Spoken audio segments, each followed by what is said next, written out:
নমস্কাৰ সকলোকে জিকে হাব বাই কাবেৰীলৈ স্বাগতম মই কাবেৰী হাজৰিকা এই ভিডিঅ'টোত মই আজি অসমত 600 বছৰ ৰাজত্ব কৰা আহোমসকলৰ বিষয়ে আলোচনা কৰিম আশা কৰোঁ আপোনালোক সকলো উপকৃত হ'ব আহক আমি ভিডিঅ'টো আৰম্ভ কৰোঁ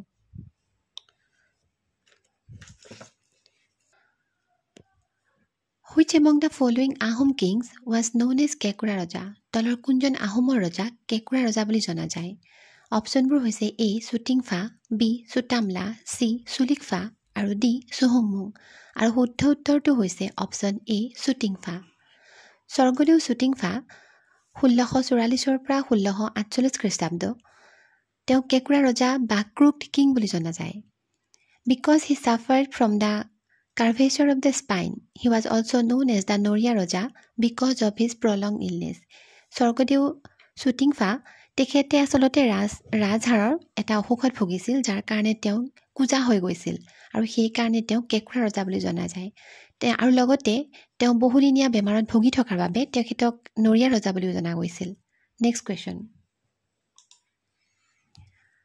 Purandar Singha was formally installed as a ruler of Upper Assam Purandar সিংহক আনুষ্ঠানিকভাৱে আপাৰ আসামৰ ৰজা হিচাপে কেতিয়া ঘোষণা কৰা হৈছিল অপচনবোৰ হৈছে A 1883 B 1833 C 1835 D 1873 আৰু শুদ্ধ উত্তৰটো হৈছে option B 1833 On April 24, 1833 Purandar Singha was formally installed as a ruler of Upper Assam but on the pretext of misgovernance Upper Assam was brought under the direct control of the East India Company in 1838 1833 চনৰ 24 এপ্ৰিলত পুৰন্দৰ সিংহক upper আসামৰ ৰজা হিচাপে ঘোষণা কৰা হৈছিল কিন্তু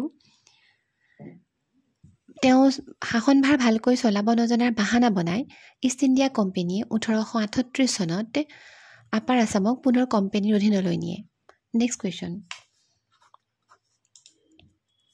Who was the last king of the Ahom kingdom তলৰ কোনজন আহোমৰ শেষ ৰজা option A Lakshmi Singha B Purandar Singha C Rudra Singha D Gadadhar Singha and the correct answer is option B Purandar Singha Purandar Singha was the last king of the Ahom kingdom he was installed as king twice from 1818 to 1819 and 1833 to 1838 Purandar সিংহ আহোমৰ ৰজা হিচাপে দুবাৰ অধিষ্ঠিত হৈছিল তেওঁ 1818 পৰা 1819 লৈ প্ৰথমবাৰ আৰু দ্বিতীয়বাৰৰ বাবে তেওঁ 1833 ৰ পৰা 1838 চনলৈকে ৰজা হৈ আছিল next question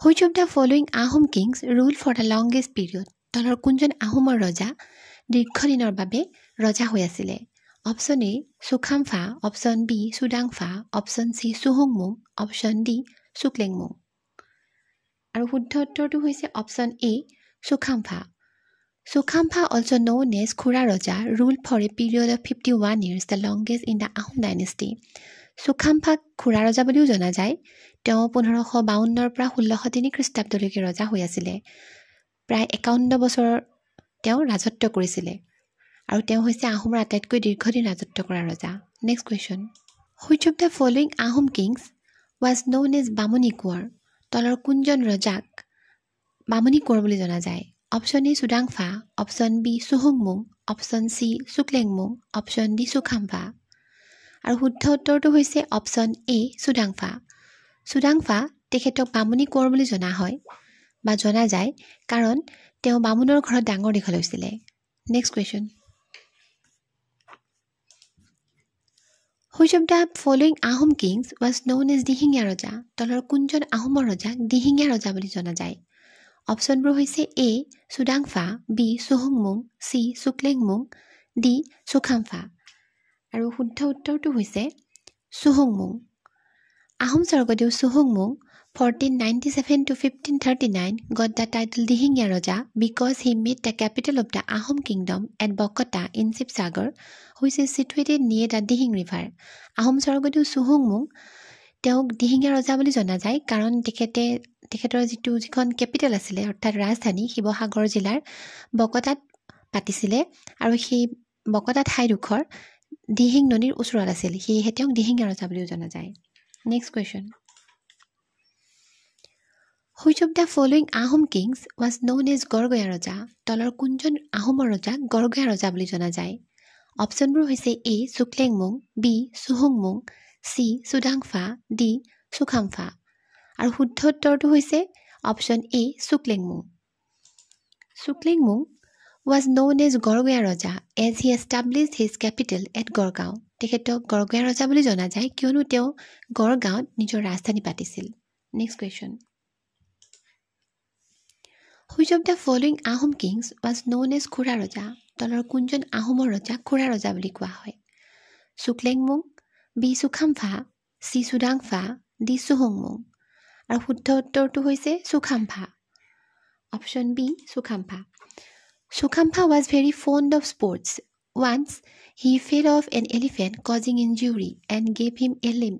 This is why he was known as Khura Raja. Ahom Swargadeo Sukhampha তেখেতে খেল ধেমালিবোৰ বৰ ভাল পাইছিল আৰু এবাৰ তেনেকৈ তেওঁৰ হাতীৰ পিঠিৰ পৰা পৰিলে আৰু পৰাৰ ফলত তেওঁ ভৰিত আঘাত পালে আৰু আঘাত পাই তেওঁ খুৰা হৈ গ'ল। ভৰিয়ে ভালকৈ খোজকাঢ়িব নোৱাৰা হৈ গ'ল, খুৰাই খোজকঢ়া হ'ল আৰু গতিকে তেওঁক খুৰা ৰজা বুলি জনা যায়। Next question.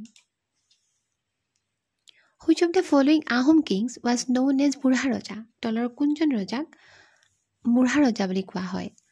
অপশ্যন এ চুহুংমুং, option B Sudangpha, option C Sukhampha, option D Susengphaa.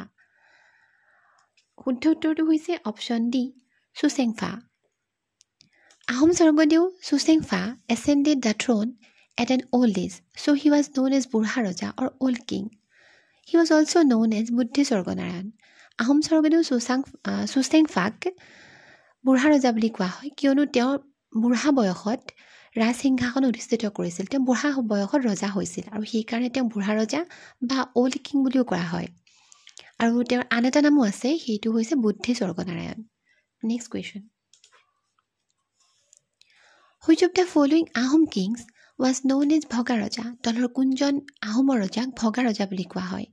Option A Sudangpha, B চুহুংমুং, চি চুৰামফা, ডি চুটিংফা। আৰু শুদ্ধ উত্তৰটো হৈছে option C Surampha. Surambha was known as Bhoga Raja because of his moral disposition, which was severely lacking. Again, once Surambha ran away from the battle, so he earned the title Bhoga Raja.